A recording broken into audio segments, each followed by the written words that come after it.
Pessoal, olha aqui, pessoal, coloquei essa torneira, coloquei o tanque, aí fui colocar aqui o aquecedor, pessoal, esse monte aqui, ó.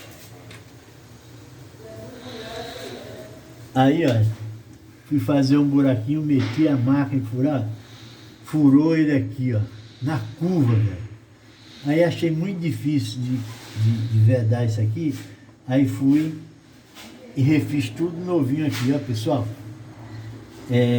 Agora, a gente vamos tampar o buraco, meu colega aqui vai tampar o buraco, vai botar a cerâmica, já tá prontinha aqui, e daqui a pouco eu estou colocando o aquecedor. Pessoal, espero que vocês gostem, deixa seu like e se inscreva no canal.